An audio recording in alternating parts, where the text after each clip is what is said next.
As we're sitting here on the 11th day of March at 2:30 in the afternoon, about an hour and a half ago, a letter was handed to Governor Pawlenty, and as he opened it, he found out that the Chief Justice of the Supreme Court, Justice Magnuson, who's been a guest on this show, resigned. Yes. Suddenly. Unexpectedly. Yes, I would say unexpectedly, because you would expect that Eric, he's I think in his late 50s, would have a good tenure of 8 to 10 years on the court as Chief Justice, and so yes, it was unexpected. Also a very short tenure. Yes, he will leave the court, I think, the end of June, which means that he'll have been on the court for 2 years and 1 month. Which certainly is a short period of time. Yes, it is. And it's interesting because he's the only judge on the court who really didn't have judicial experience when he stepped in, at least at the time that he stepped in. I'm not sure that that's the case today. But in addition to that, he was a renowned private practice attorney, an appellate attorney, and now suddenly there's a vacancy. Yeah. The governor will fill this vacancy. I guess he needs support of the legislature also. The governor doesn't. He doesn't. The governor makes this appointment. But you raised a point that I want to address, that Eric came to our court without previous judicial experience, and that didn't hurt him much at all. And I've been in the same situation. I came to the position of Chief Judge of the Court of Appeals right from private practice. And I remember one of my colleagues said, after I'd been up there for about 6 months, she said, "Where'd you learn all these characteristics that are necessary to be a good judge?" And I said, "Well, I practice in a law firm. I did a multiple number of cases." Same was true with Eric. I mean, now don't get me wrong. Being a good judge takes some seasoning.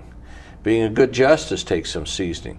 But that seasoning takes place whether you've been a trial judge or a court of appeals judge or you come from private practice. I've seen trial judges who've come up to the court, and it's taken them 2 to 3 years to really figure out and understand what it is to be a justice. And I would compliment Chief Justice Magnuson. It didn't take him long. He understood that it took some seasoning, but it didn't take him long to get it and understand what it was to be a judge.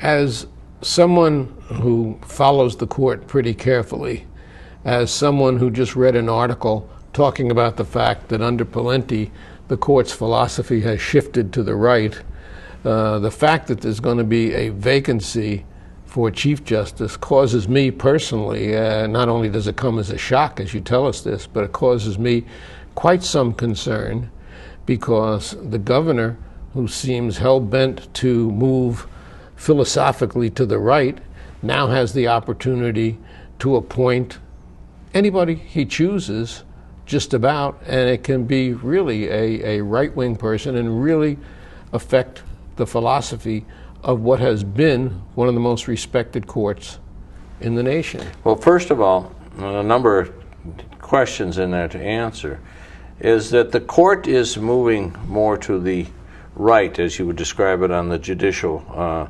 perspective. It should not be a surprise.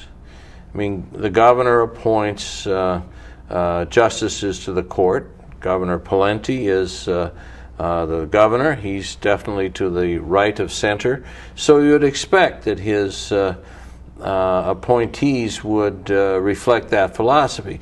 I mean, we've gone through before him Governor Arne Carlson and Governor Ventura, who really kind of hewed pretty much to the centrist tradition of the Minnesota Supreme Court. Which is what I would hope of the governor, well, but I don't know that that's necessarily so well, with this governor. I've got some empirical evidence that would indicate that maybe, there's that real possibility, and that evidence is Chief Justice Magnuson. I did not find him be ideological. I did not find him to, take a case and digest it and slice and dice it from a political, ideological perspective. He was a very good lawyer. He he analyzed the cases, you take the facts, you take the law, put them together. Now, granted, is it based on your background? Is it even doing that you can come out a little bit more to one side or the other judicial perspective?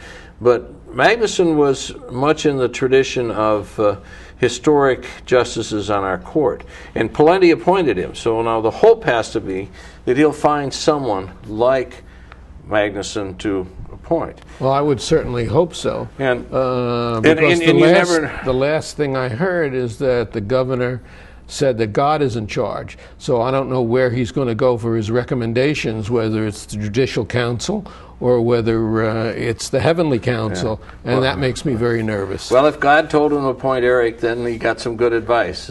But there's another factor here, and I've been around for a long time. I've known governors going back to Harold Stassen, and I do have a little bit of concern in the last year in office. I mean, there's a little bit of,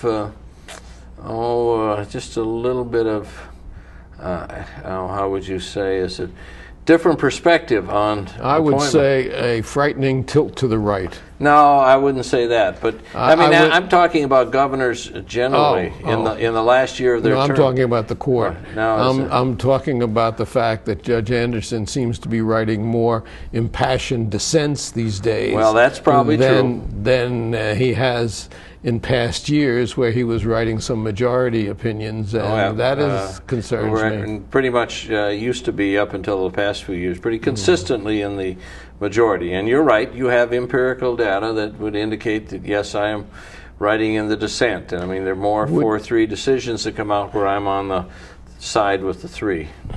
I'll make a prediction right now that the next Chief Justice will be former U.S. Senator Norm Coleman. And that's right off the top of my head, because this whole... You are the first who has speculated in that regard. It just came to me as we're sitting here, as this whole story just unfolded within the last hour or so. But I have a feeling that there is a strong possibility. And experience tells me not to over-speculate. Well, you are probably right. You are always more cautious than I.